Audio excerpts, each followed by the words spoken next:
할렐루야. 오늘도 예배 가운데 임하시는 주님의 은혜가 여러분과 함께 하시길 간절히 축복합니다. 마음이 그냥 너무 이런저런 얘기 듣고 상황 들으면 불안하기도 하고 또 신경 쓰기도 하는데, 여러분 걱정하지 마시고 주님께서 붙들어 주시면 우리가 잘 감당하게 될 줄로 믿습니다. 그리고 또 이럴 때일수록 교회와 성도가 우리가 본을 보이고 또 교회가 성도가 해야 할 바른 모습을 보이는 게 중요해요. 그래서 이런 제가 긴급적으로 조치를 취한 것은 겁나서도 아니고 무서워서도 아니고, 우리가 주변의 사람들을 사랑하고 또 이 지역의 많은 분들을 보호하고 또 우리 자신을 지키고 우리 교회를 보호하기 위해서 최대한의 노력을 해야 되겠다, 저는 생각이 그렇습니다. 어떤 목사님이나 어떤 교회는 죽으면 죽으려다 그러면서 그냥 예배 다 드리고 밥 다 먹고 다 그렇게 하는 것이 자랑스럽다고 얘기하는 분이 있는데, 저는 생각이 달라요.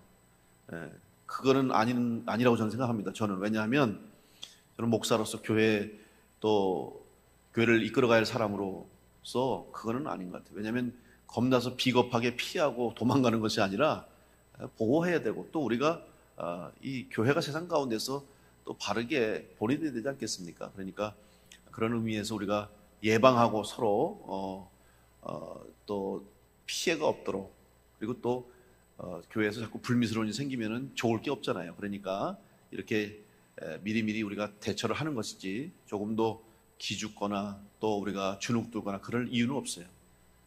하나님께서 은혜 가운데 잘 이 어려움을 이기게 하실 줄로 믿습니다. 오늘 여러분과 함께 이제 이 말씀을 통해서 믿음에 대한 이야기, 특별히 믿음의 사람에 대한 이야기를 함께 나누고 싶습니다. 이런 말이 있죠. 난세에 영웅이 난다, 그런 말이 있습니다. 이것은 바로 그 시대마다 필요한 사람들이 나타난다는 것이겠죠. 그런데 세상에서 필요한 사람들은 그 시대와 그 역사와 그 상황마다 요구되는 사람들이 달라요. 전쟁의 시대에는 장수가 필요하죠. 또 가뭄과 가난의 시기에는 나라를 부강하게 할 지도자가 필요한 것이고, 이런 각 시대마다 또 각 상황마다 세상적으로는 다른 사람들의 요구가 있지만, 신앙적으로는 또 영적으로는 하나님이 찾으시는 사람, 하나님이 필요한 사람들은 변함이 없어요. 누구냐면 바로 믿음의 사람을 필요로 하신다는 것이죠. 하나님이 필요한 사람은 힘 있는 사람을 원하시는 것도 아니고, 돈이 많은 사람, 지혜가 많은 사람, 지식이 있는 사람, 권력이 있는 사람, 이런 사람들을 원하시는 것이 아니라 하나님을 믿음으로 고백하며 하나님을 전적으로 의지하는 하나님의 사람을 하나님은 찾고 계신다는 사실입니다. 지금까지 교회 역사 가운데도 바로 그러한 사람들이 이 교회를 지키고 이 땅 가운데서 교회가 존재할 수 있도록 하나님의 사람으로 쓰임을 받았습니다. 성경에도 보면 구약 창세기부터 시작해서 요한계시록까지 하나님의 구원의 역사와 계획이 기록되어 있습니다. 바로 모든 성경의 말씀을 관통하는 중심 메시지는 뭐냐면 예수 그리스도를 통한 구원의 역사, 구속사가 바로 성경의 중심이에요. 그런데 하나님의 뜻과 계획에 따라서 예수 그리스도를 통한 구원의 역사가 이 땅 가운데 이루어지는 모든 과정 속에서 하나님은 사람을 통해서 그 일을 이루어 가셨습니다. 그리고 지금까지도 사도행전 이후에 교회의 역사 속에도 2000년의 역사 가운데도 지금도 하나님은 하나님의 사람들, 백성들인 우리들을, 성도들을 통해서 하나님의 뜻을 이루어가고 계신다는 사실입니다. 따라서 오늘 우리는 믿음의 사람으로 하나님의 뜻에 합당하게 쓰임받는 성도가 될 때 하나님을 기쁘시게 하고 우리의 삶에는 하나님 주시는 은혜와 복으로 복된 삶이 될 줄로 믿습니다. 그렇다면 이 믿음의 삶을 어떻게 살 것인가? 기독교 신앙을 돌아보면 이 세상 속에서 교회가 끊임없이 공격을 당하고 흔들림을 당하고 시험을 당하고 어려움을 당하는 도전들이 계속되고 있는 것을 볼 수가 있습니다. 역사학자였던 아놀드 토인비는 그가 27년이나 걸쳐서 기록한 그의 역작 중에 역사의 연구라는 책이 있습니다. 이 책에서 그는 문명의 역사를 한마디로 정의를 내렸는데 뭐라고 정의 내려냐면 도전과 응전의 역사다 이렇게 얘기했어요. 다시 말하면 각 시대마다 각 나라마다 문명마다 역사 속에서 도전이 있었다는 거죠. 그 변화 앞에 도전, 다시 말하면 위기 앞에 응전할 수 있고 대응할 수 있고 또 그 도전을 이겨낼 수 있는 힘이 있고 준비되어 있는 나라와 문명은 살아남았습니다. 그러나 변화에 준비되어 있지 못하고 변화 앞에서 도전 앞에서 위기 앞에서 결국 무너져버린 많은 문명과 역사들이 있다는 사실이죠. 교회도 마찬가지입니다. 세상 속에서 교회도 끊임없는 위기와 어려움 속에 지금까지 교회가 이 세상에 존재해 왔습니다. 박해가 있었습니다. 핍박이 있었습니다. 교회를 말살하고 교회를 없애려고 하는 악한 영들의 역사도 있었어요. 그럼에도 불구하고 교회가 이 땅 가운데 지금까지 하나님의 뜻을 이뤄가는 주님의 교회로 든든히 설 수 있는 것은 바로 믿음의 사람들이 교회를 지켰기 때문입니다. 믿음의 사람들이 있었기 때문에 이 교회가 또 그 교회를 통해서 하나님의 구원의 역사가 지금까지도 이 세상 가운데 있게 된 것입니다. 그 믿음의 사람이 바로 여러분이요 우리 모두라는 사실을 고백하며 여러분 믿음의 사람답게 승리할 수 있기를 간절히 축복합니다. 오늘 성경에는 예수님께 칭찬받은 한 여인이 나옵니다. 근데 예수님은 이 여인을 칭찬하셨는데 믿음의 사람이라고 칭찬하셨습니다. 그것도 큰 믿음의 사람입니다. 내 믿음이 크다라고 칭찬받은 여인의 이야기가 나옵니다. 바로 가나안 여인입니다. 여러분 그 당시에 가나안 사람이라고 하면 이방 사람입니다. 이방 사람들은 유대인들에게 있어서는 상종해서는 안 될 사람들이었고 특별히 이 여인이라고 한다면 사람의 숫자에도 치지 않을 정도로 그 당시에는 사람다운 삶을 권리를 갖지 못했던 그런 신분이었죠. 그런데 이방인, 그것도 이방 여인인 이 가나안 여인이 어떻게 예수님으로부터 이런 칭찬을 받을 수 있을까? 오늘 이 가나안 여인이 가졌던 믿음, 어떤 믿음이었기에 예수님으로부터 큰 믿음의 사람이라고 하는 칭찬을 받았는지 생각해 보면서 다시 한번 우리의 믿음이 또 우리 또한 주님 앞에서 내 믿음이 크다라고 칭찬받을 수 있는 믿음의 사람으로 다시 한번 굳게 설 수 있기를 간절히 축복합니다. 첫째로 이 가나안 여인은 간절함이 있는 믿음의 사람이었습니다. 주님께 기도하고 주님께 간구하는 사람은 먼저 주님의 능력을 믿고 구하는 사람입니다. 주님의 능력을 의심하는 사람은 기도해도 응답받을 수 없습니다. 그러면 가나안 여인이 예수님을 믿고 구했을 텐데 도대체 이 여인이 어떻게 예수님을 믿게 되었을까? 또 어떻게 이 가나안 여인이 예수님을 알게 됐을까? 한번 생각해 봐야 됩니다. 이것은 먼저 누군가로부터 예수님에 관한 이야기를 들었을 겁니다. 누군가가 그 여인에게 예수라는 분이 있고 예수님이 어떤 일을 행하셨다. 병든 자를 고치고 죽은 자를 살리시고 귀신 들린 자를 고치셔서 귀신을 쫓아낸다라고 하는 소리를 들었겠죠. 바로 복음은 들음으로부터, 믿음은 뭡니까? 들음으로부터 난다고 그랬죠. 누군가가 전해주는 자가 있어야 되는 거예요. 로마서 10장 14절 말씀에 그런즉 그들이 믿지 아니하는 일을 어찌 부르리요 듣지도 못한 일을 어찌 믿으리요 전파하는 자가 없이 어찌 들으리요. 여러분 복음이 전해질 때 누군가가 그 복음을 듣고 예수 그리스도를 영접하고 구원받음으로 새 생명을 얻게 되어서 복음의 전파가 이루어지는 역사가 나타나는 거예요.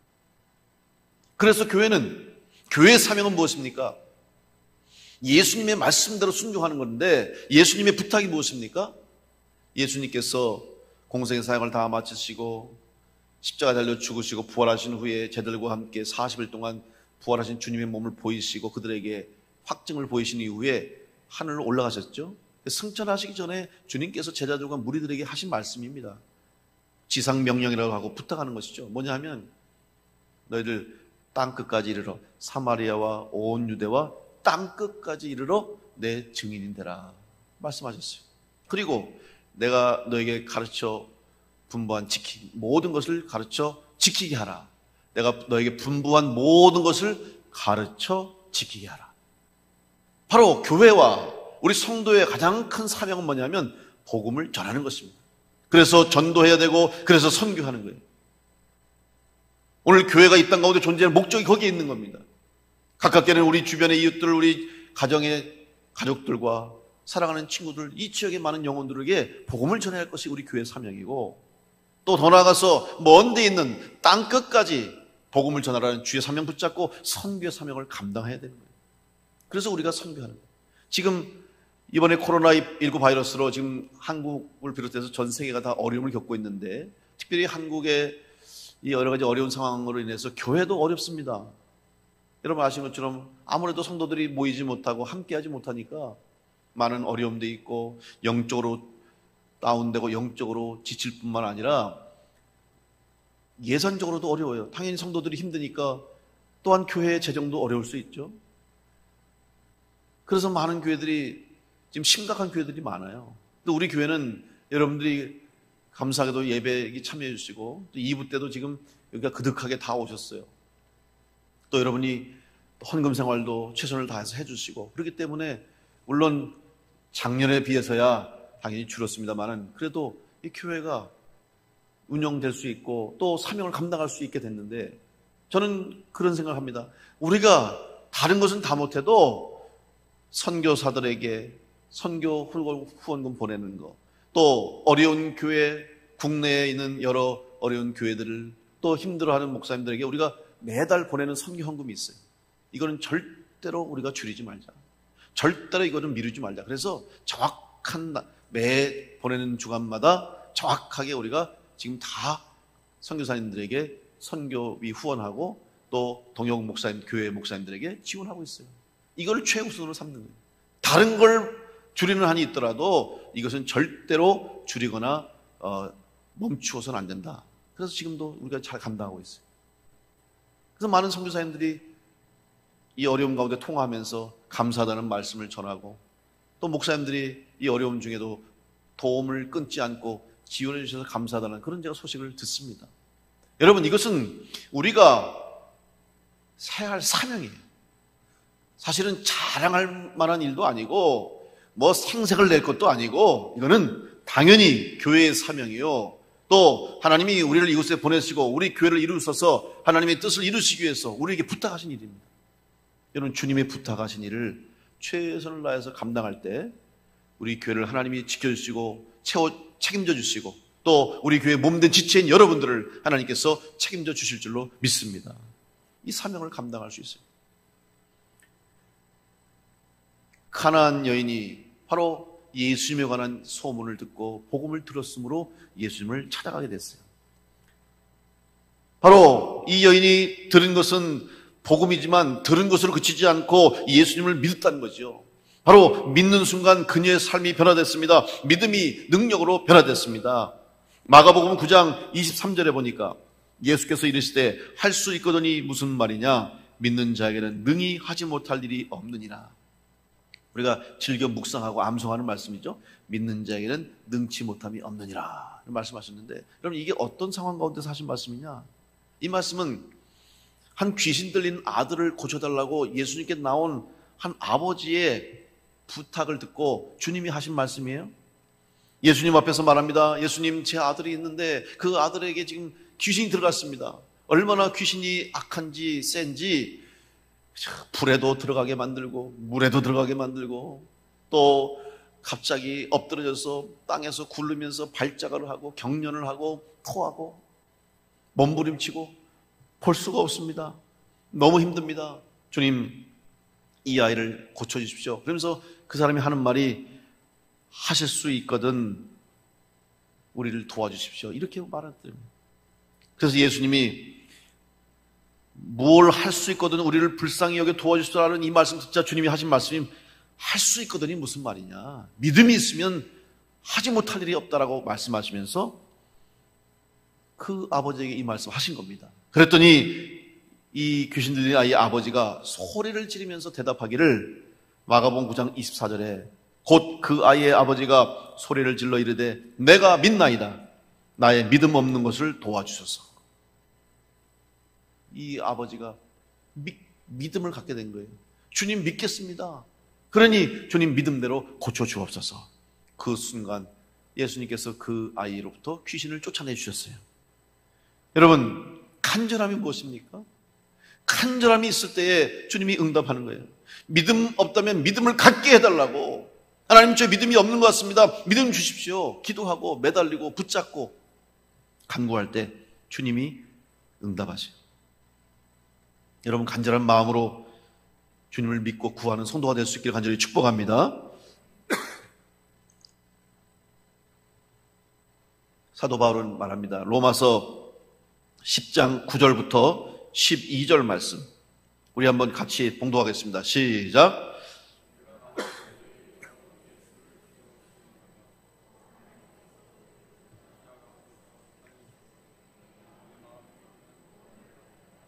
사람이 마음으로 믿어 의에 이르고 입으로 시인하여 구원에 이르느니라. 성경에 이르되 누구든지 그를 믿는 자는 부끄러움을 당하지 아니하리라 하니 유대인이나 헬라인이나 차별이 없음이라. 한 분이신 주께서 모든 사람의 주가 되사 그를 부르는 모든 사람에게 부요하시도다. 아멘. 여러분, 큰 믿음의 사람이 돼요. 믿음의 사람이 되기 위해서는 입으로 고백하는 것입니다. 여러분, 믿음은 속으로만 믿는다고 하는 것이 아니라 입술로 고백되어질 때 하나님께서 우리의 믿음을 받으시고 주님께서 우리의 믿음을 인정하시고 우리의 간구와 기도를 응답해 주십니다. 그래서 반드시 고백이 필요한 거예요. 여러분, 예배 시간에, 예배 순서 중에 보세요. 고백이 있잖아요. 사도신경으로 믿음의 고백을 하는 거예요.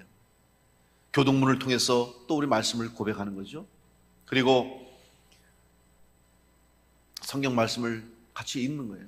사실은 성경을 제가 여러분과 같이 사회자만 읽지 않고 함께 읽는 것은, 여러분, 원래 성경은 함께 읽을 때에 더 큰 은혜가 되는 거예요. 오늘 나는 과연 내 입으로 고백하고 있는가? 내 입술로, 내 심령으로, 내 신앙을, 내 믿음을 고백하고 있는가? 한번 여러분 믿음을 점검하시면서 간절한 마음으로 믿음을 고백할 때 여러분 기도가 응답될 줄로 믿습니다. 큰 믿음의 사람 될 수 있도록 간절히 부르짖고 기도하여 응답받는 성도들 될 수 있기를 간절히 축원합니다. 두 번째, 이 가난한 여인은 지금 자기의 삶에서 무엇이 가장 중요한 건지를 아는 사람이었습니다. 가난한 여인이나 귀신 들린 아들을 가진 아버지나 둘 다 같은 마음으로 주님 앞에 나왔습니다. 사실 자기의 문제가 아니죠. 자기가 아픈 것이 아닙니다. 자기 병이 아닙니다. 자기가 사랑하는 아들이요 딸입니다. 어찌 보면 차라리 내가 아팠으면 좋겠다라고 생각할 수 있을 거예요. 부모님의 마음이죠. 부모님이, 여러분도 아이를 길러보신 분들은 아이들이 아플 때 차라리 내가 아팠으면 좋겠다, 힘들어하는 아이들, 고통스러워하는 아이들을 보면서 그런 생각을 했을 것입니다. 지금 이 가난한 여인이 그랬어요. 귀신 들린 딸을 보면서 차라리 내가 고통을 당했습니다. 저 딸아이의 모습을 보면서 내가 차라리 아팠으면, 그런 마음을 가졌죠. 그래서 자기의 지금 해야 할 일은, 가장 자기의 최우선의 일은 그 딸을 고치는 거예요. 이것이 자기의 최우선의 삶의 우선순위였습니다. 저는 이 말씀을 묵상하면서 가난한 여인의 마음을 품고 그 여인의 입장과 그 여인의 심정을 한번 생각해 봤어요.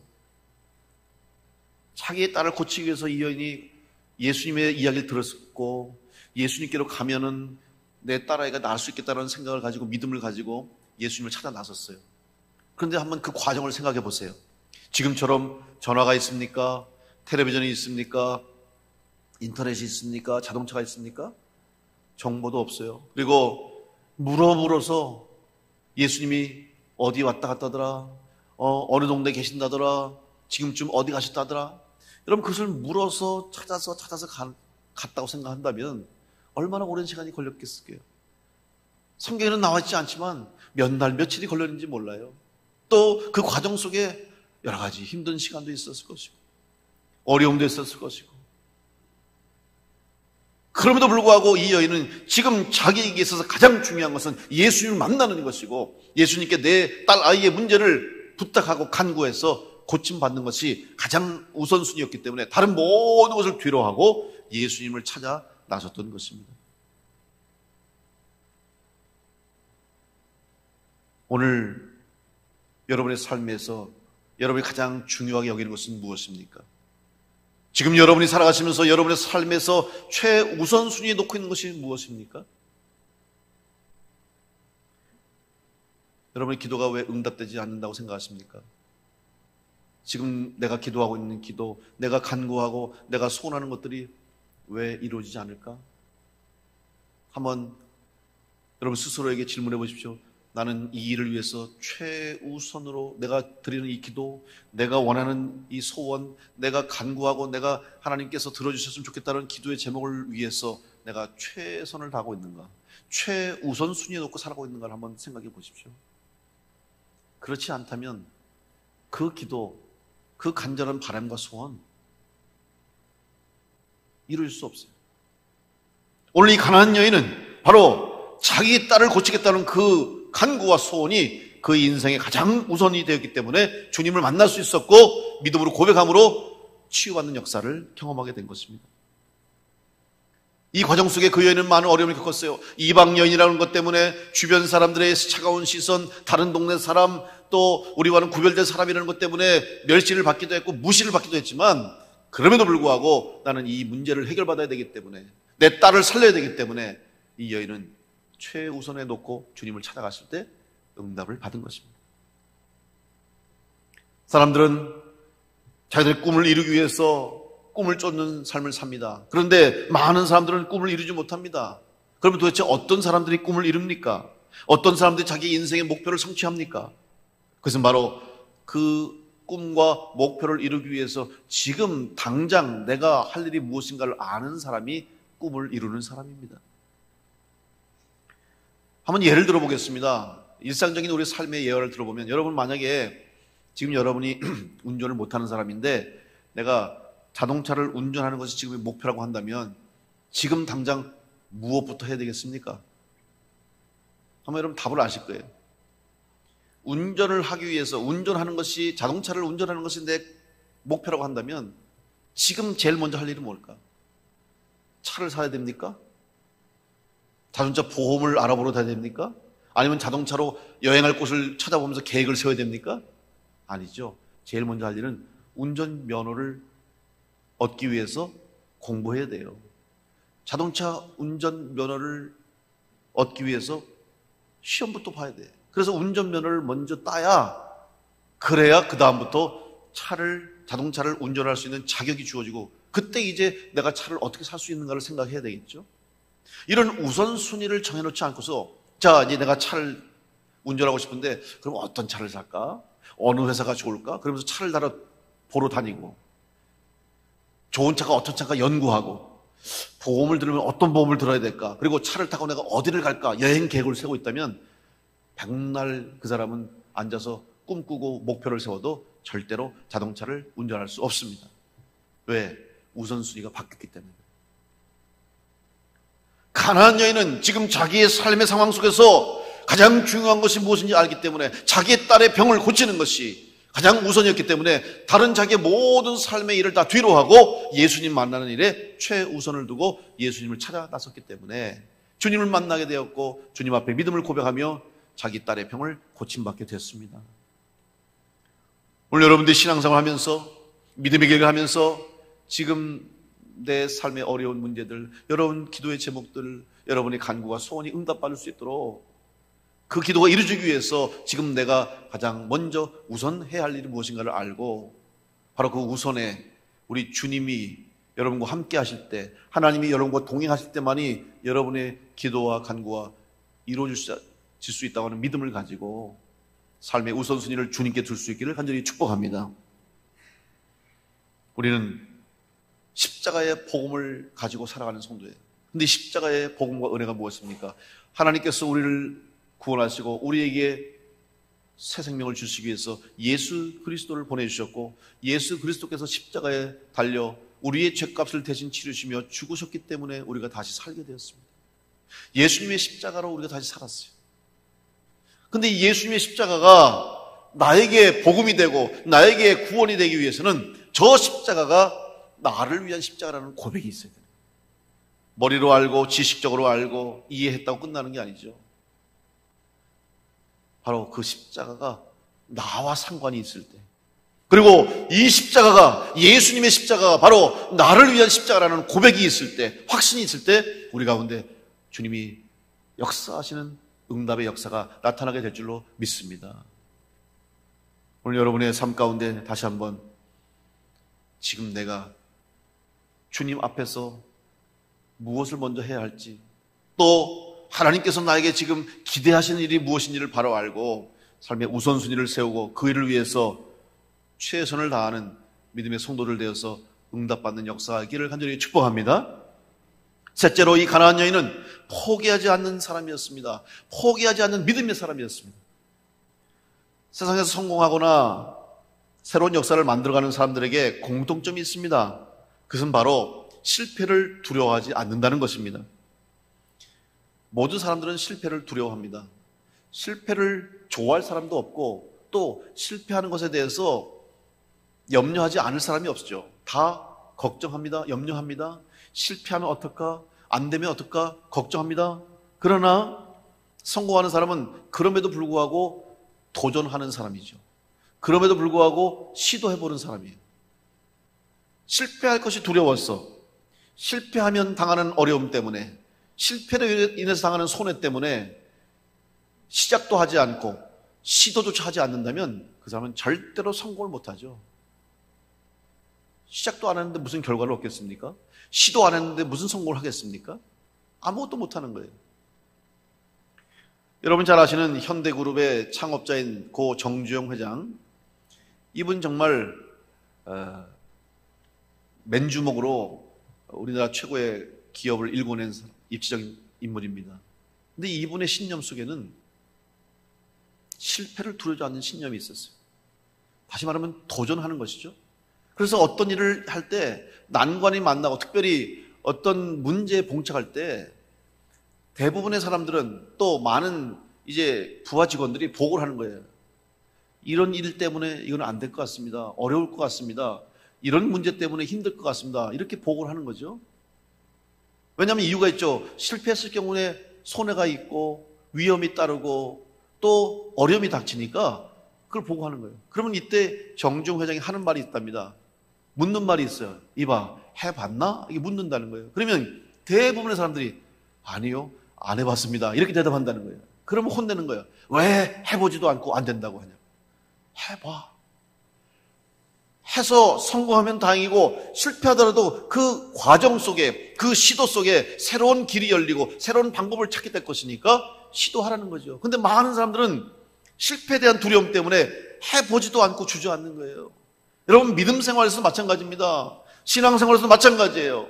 오늘 우리는 하나님을 믿는다고 고백하면서 예수님의 능력이 나에게도 있다는 것을 믿으면서 성령의 능력으로 승리할 수 있다고 고백하면서도 우리는 주저합니다.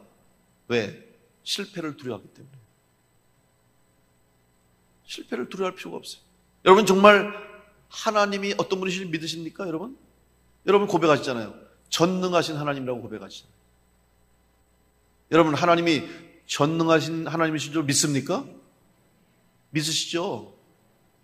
근데 왜 걱정하세요? 전능이 뭐예요? 모든 걸 하신다는 하나님, 모든 걸 아신다는 하나님. 전지전능하신 하나님은 뭐예요? 모든 걸 알고 계시고 모든 걸 할 수 있는 하나님. 그러면 걱정할 일이 없잖아요. 그런데 우리는 전지전능하신 하나님을 고백하면서도 걱정해, 염려해. 이게 우리 인생이에요. 우리 가나안 여인은 왜 예수님께 큰 믿음의 사람으로 칭찬받았냐면 포기하지 않고 반드시 주님이라면 그렇게 하실 수 있다고 하는 믿음을 가지고 주님 앞에 나왔기 때문에 주님이 그 연의 기도를 들어주시고 그 연의 간구와 소원을 응답해 주셨습니다. 여러분, 오늘 여러분을 힘들게 하는 것이 무엇입니까? 여러분을 두렵게 만드는 것이 무엇입니까?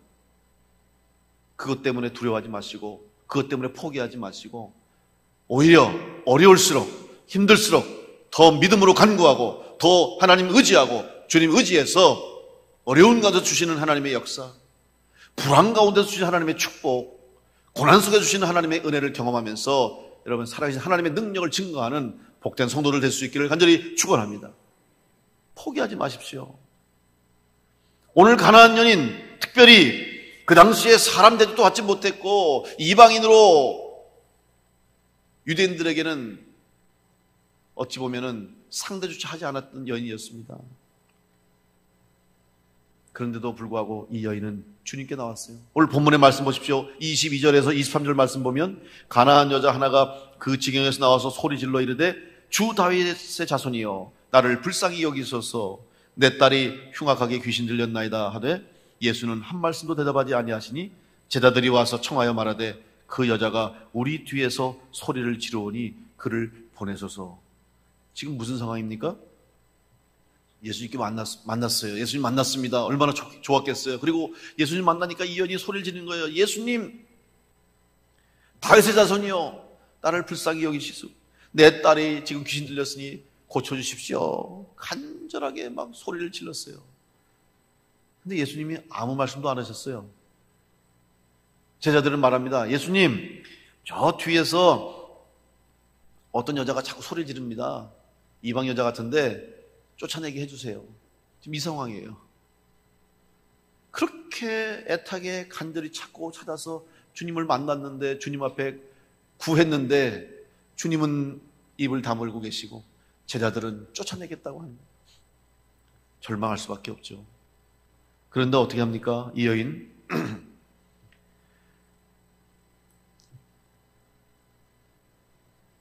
24절 말씀 보시면 예수님 말씀하십니다. 예수께서 대답하여 이르시되 나는 이스라엘 집에 잃어버린 양 외에는 다른 데로 보내심을 받지 아니하였느냐. 아유, 한술 더 뜨시네. 이제는 예수님이 말씀하시면서 나는 유대인들 이스라엘 백성들에게 보낸 사람이지 다른 이방인들을 위해서는 보낸받지 않았다. 아, 얼마나 속상할까. 그 여인이 얼마나 마음이 상했을까. 실망할 수밖에 없을 거예요. 포기할 수밖에 없었을 거예요. 그런데 웬일입니까? 더욱 간절히 부탁하는 거예요.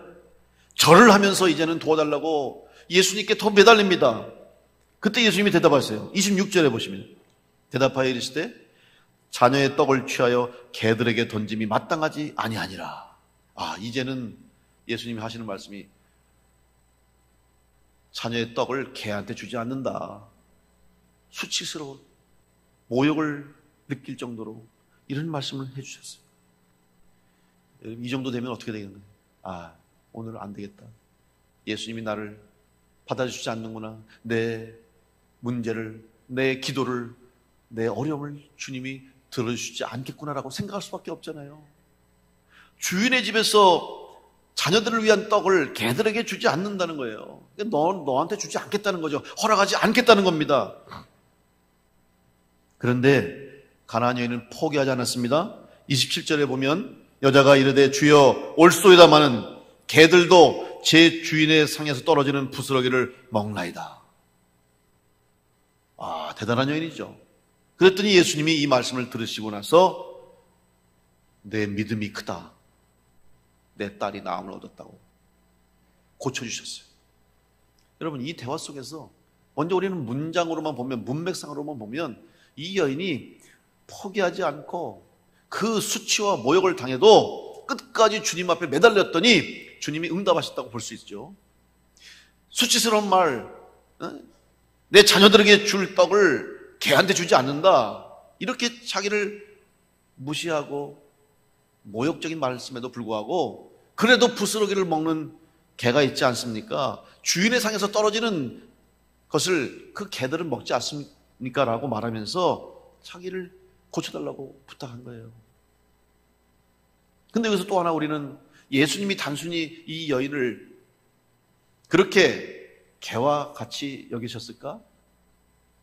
여기에 우리는 조금 더 깊숙이 들어가서 이 예수님과 여인과의 대화 속에서 이 여인의 신앙 고백을 발견해야 됩니다.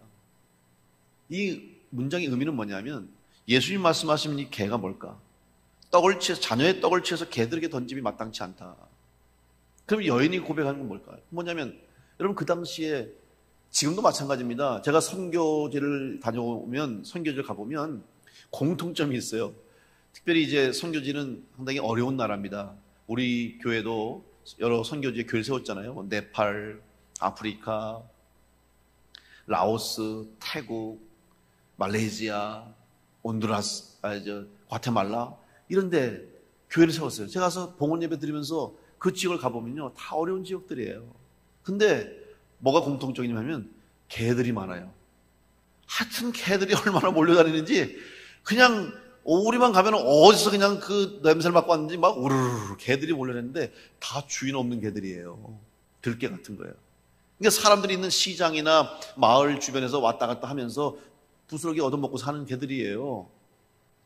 그런데요, 그 중에 몇몇 개는 주인이 있어요. 주인이 기르는 개들이 있어. 비록 물이 져서 같이 다니긴 해도 차이가 언제 나는지 아십니까? 먹을 거 생기면요, 딱 주인들이 기르는 개는 딱 오면 자기 개만 주는 거예요. 다른 개를 잘 안 줘요. 자기 개만 주는 거예요. 왜? 주인이 있기 때문에. 여러분, 오늘 이 말씀 속에서 이 여인이 뭐라고 그랬습니까? 주여 올소이다. 개들도 제 주인의 상에서 떨어지는 부스러기를 먹습니다. 주님이 하신 말씀은 주인 없는 개에게는 주지 않겠다, 이렇게 말씀하실 때 이 여인은 맞습니다. 그러나 이제 저는 예수님이 내 삶의 주인 됐습니다. 주님 내 삶의 주인이시니 주님 저도 그 부스러기를 먹을 수 있는 자격이 있습니다. 이렇게 고백하는 거예요. 그러니까 예수님이 믿음이 크다. 그래서 그때부터 예수님이 그 여인의 주인 되어 주셔서 그 여인의 삶의 문제, 가정의 문제, 딸의 문제, 귀신 들린 딸을 고치시고 그 여인에게 응답해 주셨던 사실입니다. 여러분, 오늘 여러분의 기도가 응답받고 여러분이 하나님의 자녀답게 이 땅 가운데 승리하는 복된 삶을 살기 위해서 예수 그리스도를 여러분의 삶의 주인으로 고백하는 성도가 될 수 있기를 간절히 축원합니다. 주인된 예수 그리스도를 주인된 삶이 될 때, 주인으로 섬기는 삶이 될 때 주님이 책임져 주시는 거예요. 주인으로 삼지 않는 자들은 예수님이 관여할 수 없잖아요. 다윗도 고백했습니다. 여호와는 나의 목자시니 내게 부족함이 없으리로다. 여러분, 부족함이 없이 푸른 초장 쉴 만한 물가로 인도하시는데 누구를 인도합니까? 아무나 인도합니까? 아니에요. 내 양들을 인도하는 거죠. 하나님을 목자로 삼은 백성이 될 때, 하나님을 목자로 삼은 성도가 될 때 하나님은 그들을 책임져 주시는 거예요. 그러나 목자를 떠난 양, 내 양이 아닌 다른 양들을 목자는 관여할 수가 없잖아요. 오늘 우리가 하나님을 아버지로 고백하고 예수 그리스도를 내 구주로 믿고 살 때 하나님이 우리를 책임져 주시고 예수님이 우리를 책임져 주시는 거예요. 그런데 우리는 하나님과 상관없는 삶을 살고 예수님을 내 삶의 주인으로 고백하지 않고 내 마음대로 살고 내가 주인 되어서 내 인생 내 것이라 생각하고 마음대로 살면서 어떻게 주님의 응답을 받고 주님의 개입을 원하고 하나님의 인도하심을 바랄 수 있겠습니까?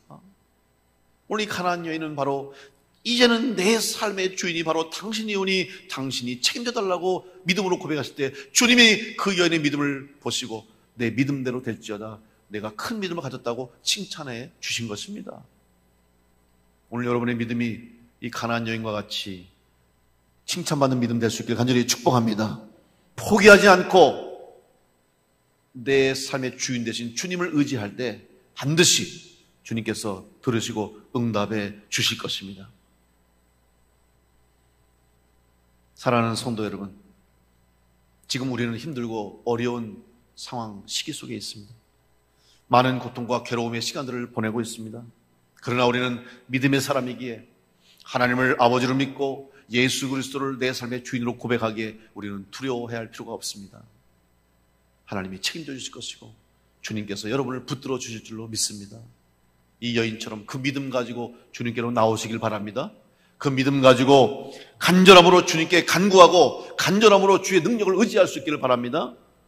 또한 내 기도가 응답받기 위해서 지금 내가 해야 할 일이 무엇인가를 알고 지금 나의 삶의 최우선순위를 하나님 앞에 예수 그리스도 앞에 놓고 살아가는 성도가 될 때 여러분의 삶 가운데, 가정 가운데, 여러분의 이 세상의 삶 가운데 해결받아야 할 문제들, 또한 여러분을 고통 속에 만든 모든 문제들을 우리 하나님께서 책임져 주시고 예수님께서 응답하여 주실 줄로 믿습니다. 다시 한번 주님 앞에 모든 걸 맡기시기 바랍니다.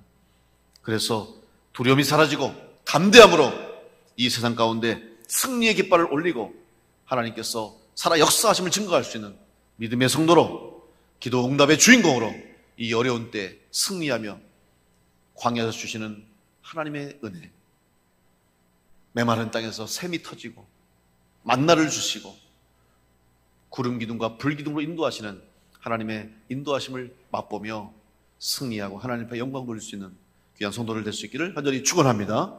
기도하겠습니다.